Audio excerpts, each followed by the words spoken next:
सुप्रभात। Lord William Bentinck secondary school द्वारा आयोजित हिंदी की कक्षा में आप सभी का स्वागत है। आज हम पढ़ रहे हैं व्याकरण निपुण से अध्याय 19 क्रिया। क्रिया का अर्थ है काम। काम या तो किया जाता है अथवा होता है। निम्नलिखित वाक्यों में आए रंगीन शब्दों पर ध्यान दीजिए। जैसे यहाँ कुछ उदाहरण दिए हैं। बच्चे गीत गा रहे हैं। मैं जिस वर्ड को अंडरलाइन कर रही हूँ वो क्रिया है, इसका ध्यान रखेंगे। नौकरानी कपड़े धो रही है तो धो रही है। धूप निकल रही है, निकल रही है। वर्षा हो रही है, हो रही है। उपयुक्त वाक्यों में रंगीन शब्द गा रहे हैं, धो रही है, निकल रही है तथा हो रही है वाक्यों में होने वाले कार्य की ओर संकेत करते हैं। यदि इन शब्दों को वाक्य से हटा दिया जाए तो वाक्य अधूरे रह जाएंगे और वाक्य में प्रयुक्त ये रंगीन शब्द किसी कार्य के होने का बोध कराते हैं। अतः ये सभी शब्द क्रिया हैं। क्रिया के बिना कोई भी वाक्य पूरा नहीं होता, इसका विशेष रूप से ध्यान रखेंगे। अतः हम कह सकते हैं कि जिन शब्दों से किसी कार्य के होने या करने का पता चले उन्हें क्रिया कहते हैं। आगे आइए हम धातु के बारे में जानते हैं। जिन मूल शब्दों से क्रियाएं बनती हैं उन्हें हम धातु कहते हैं, इसका ध्यान रखिएगा। जैसे पढ़ना, क्रिया में ना प्रत्यय है जो मूल धातु पढ़ में लगा है। इस प्रकार पढ़ना क्रिया की धातु पढ़ हुई और क्रिया के विभिन्न रूपों में उसका धातु समान रूप से पाया जाता है। जैसे खाना, खाता, खा चुका या खा रहा या खा लिया आदि। इन सभी रूपों में खा अंश समान रूप से विद्यमान है, अतः खा धातु है। और इसी प्रकार जाना क्रिया जा धातु में ना प्रत्यय लगने से बनी है। और हिंदी में क्रिया का सामान्य रूप मूल रूप में ना प्रत्यय जोड़ करके बनाया जाता है, इसका ध्यान रखिएगा। जैसे सो धन ना सोना, चल धन ना चलना, पढ़ धन ना पढ़ना, लिख धन ना लिखना। आइए हम क्रिया के भेदों के बारे में जानते हैं। कर्म की दृष्टि से क्रिया के दो भेद होते हैं, अकर्मक क्रिया और सकर्मक क्रिया। अकर्मक क्रिया जैसा नाम से पता है इसमें कर्म नहीं होता है, दैट मीन्स ये कर्म रहित होती है।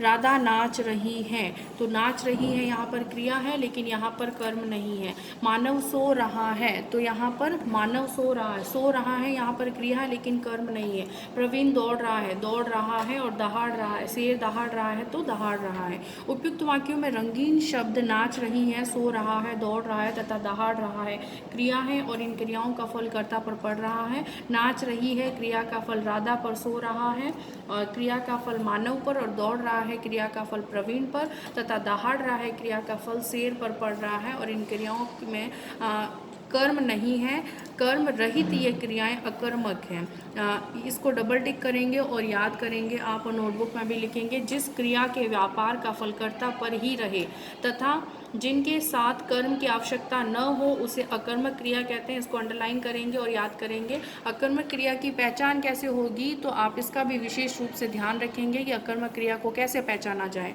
अकर्मक क्रिया की पहचान के लिए क्रिया के साथ क्या, किसे और किसको से प्रश्न किया जाता है। उपयुक्त वाक्यों की क्रियाओं के साथ क्या नाच रही है, क्या सो रहा है, प्रश्न करने पर कोई उत्तर प्राप्त नहीं होता है, अतः ये सभी अकर्मक क्रियाएं हैं। अब देखिए सकर्मक, जैसा इसमें नाम से पता चल रहा था अकर्मक के अंदर कि यहाँ पर अकर्मक में जैसे नाम से पता चल रहा था कि इसके अंदर कर्म नहीं है, और सकर्मक मतलब कर्म सहित इसके अंदर कर्म होगा, इसका ध्यान रखेंगे।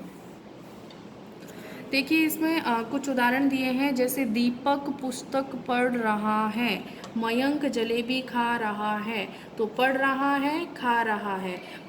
कमल पतंग उड़ा रहा है तो उड़ा रहा है। किसान हल चला रहा है तो हल चला रहा है। अब देखिए क्या पढ़ रहा है तो पुस्तक, हमें उत्तर मिल रहा है इसीलिए सकर्मक। क्या खा रहा है, जलेबी, तो यहाँ पर हमें उत्तर मिला इसीलिए होगा सकर्मक।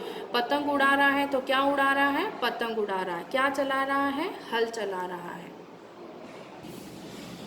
इन वाक्यों में रंगीन शब्द पढ़ रहा है, खा रहा है, उड़ा रहा है और चला रहा है क्रिया का फल क्रमशः पुस्तक, जलेबी, पतंग तथा हल कर्म पर पड़ रहा है, अतः ये सकर्मक क्रियाएं हैं। जिन क्रियाओं के साथ कर्म आता है और क्रिया का फल कर्ता पर नहीं है, कर्म पर पड़ता है, उसे सकर्मक क्रिया कहते हैं। सकर्मक क्रिया की पहचान, सकर्मक क्रिया की पहचान के लिए क्या, किसे, किसको से प्रश्न किया जाता है। इन वाक्यों की क्रियाओं के साथ क्या पढ़ रहा है, क्या खा रहा है, क्या उड़ा रहा है तथा क्या चला रहा है प्रश्न करने पर क्रमशः पुस्तक, जलेबी, पतंग तथा हल जो है उत्तर स्वरूप प्राप्त होते हैं, अतः ये क्रियाएं कैसी हैं? सकर्मक क्रियाएं हैं। सकर्मक क्रियाएं दो प्रकार की होती है, एक तो एक कर्मक होती है और एक द्विकर्मक होती है। एक कर्मक जिसमें एक कर्म होगा और द्विकर्मक में दो क्रम होगा, ठीक है।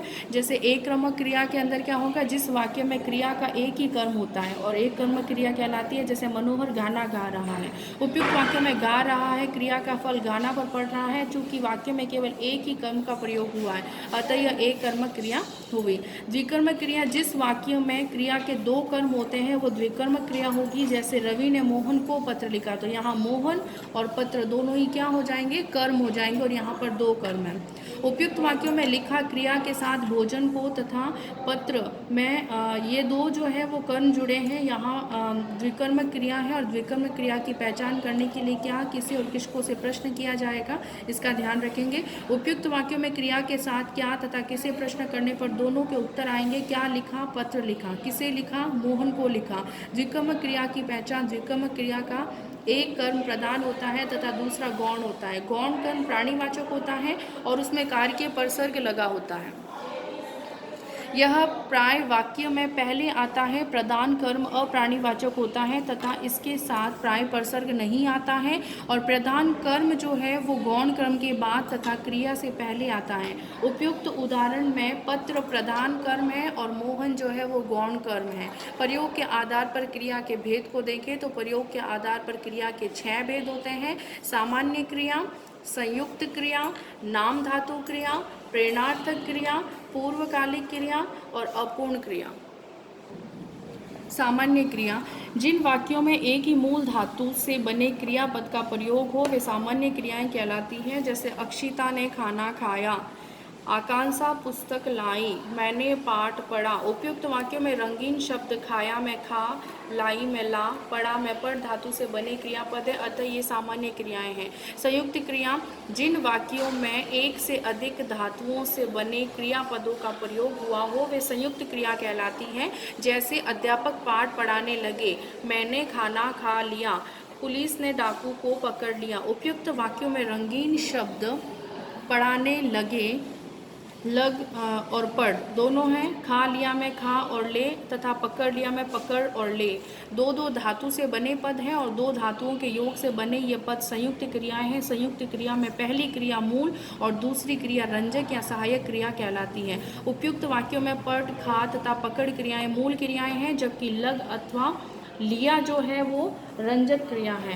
आगे देखिए हम इसमें नाम धातु क्रिया पढ़ते हैं। कुछ क्रियाएं जो हैं वो क्रियापद का परिवर्तित रूप न होकर के संज्ञा, सर्वनाम, विशेषण आदि से बनती हैं। संज्ञा, सर्वनाम, विशेषण से बनने वाले ये क्रिया रूप जो है वो नाम धातु क्रिया कहलाती है। जैसे संज्ञा इसमें लात है तो नाम धातु क्रिया हो जाएगी लतियाना, और जूट यहाँ पर संज्ञा है तो इससे बनेगा जुटलाना। फिल्म से फिल्माना, हाथ से हथियाना, लज्जा से लजाना, बात से बतियाना, गांठ से गटियाना, शर्म से शर्माना, शर्म से शर्माना, जूता से जूतियाना।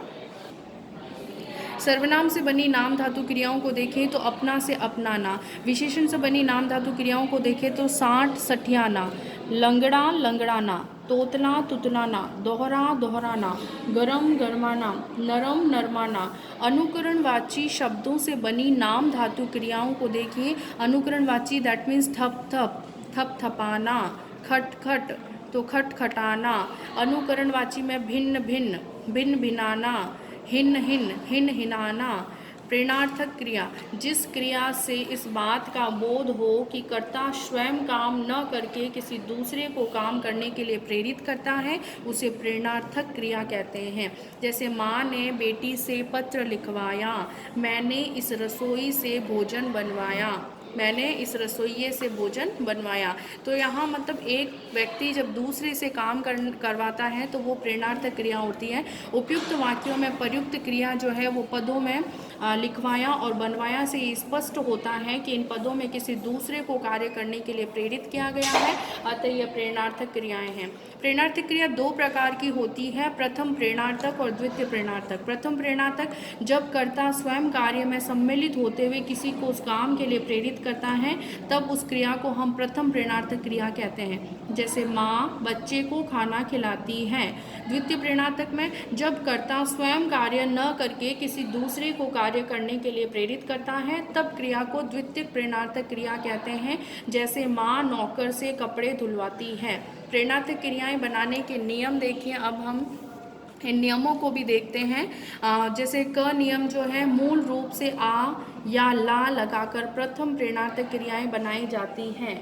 जैसे खाना से खिलाना, पढ़ना से पढ़ाना।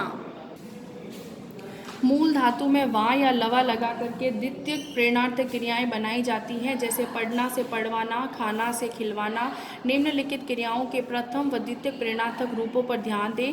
क्रिया जैसे क्रिया जो दे रखी है, जैसे हंसना, तो उससे प्रथम प्रेरणार्थक हम बनाएंगे हंसाना और द्वितीयक में बनेगा हंसवाना। ठीक है, वाना जुड़ेगा द्वितीयक में और इसमें ना जुड़ेगा, आ जुड़ेगा इसके अंदर, ध्यान रखिएगा। धोना से धुलाना, धुलवाना। पढ़ना से पढ़ाना, पढ़वाना। काटना, कटाना, कटवाना। पीना, पिलाना, पिलवाना। देखिए, पूर्वकालिक क्रिया किसे कहते हैं? वाक्य में मुख्य क्रिया से पहले यदि कोई क्रिया हो चुकी है तो उसे पूर्वकालिक क्रिया कहते हैं। जैसे बच्चा दूध पीकर सो गया, तो एक क्रिया यहाँ पर हो चुकी है। मैं नहाकर पढ़ूंगा, मतलब पहले वो नहाएगा उसके बाद पढ़ेगा, तो दैट मीन्स एक क्रिया होगी, उसके बाद दूसरी क्रिया होगी। उपयुक्त वाक्यों में सो गया या पढ़ूंगा क्रियाएं मुख्य क्रियाएं हैं और पीकर तथा नहाकर क्रियाएं इन क्रियाओं से पहले हुई हैं, अतः पीकर और नहाकर क्रियाएं जो है पूर्वकालिक क्रियाएं हैं। ध्यान रहे, पूर्वकालिक क्रिया बनाने के लिए धातु के आगे कर लगाते हैं। जैसे पढ़ पढ़कर, सो सोकर, खा खाकर, दौड़ दौड़कर। अपूर्ण क्रिया,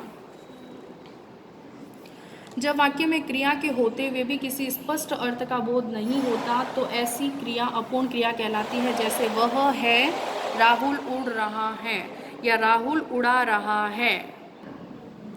ये दोनों वाक्य व्याकरण की दृष्टि से अपूर्ण हैं। अब निम्नलिखित वाक्यों पर ध्यान दें। वह बुद्धिमान है, राहुल पतंग उड़ा रहा है। इन वाक्यों में आई क्रियाओं को अपना अर्थ पूर्ण रूप से स्पष्ट करने के लिए क्रमशः बुद्धिमान और पतंग शब्दों का सहारा लेना पड़ रहा है। अपूर्ण क्रिया अपना अर्थ पूर्ण रूप से व्यक्त करने के लिए कर्ता पूरक या कर्म पूरक की अपेक्षा रखती है, और अपूर्ण क्रिया के अर्थ को पूरा करने के लिए जिन शब्दों का प्रयोग किया जाता है उन्हें पूरक कहते हैं।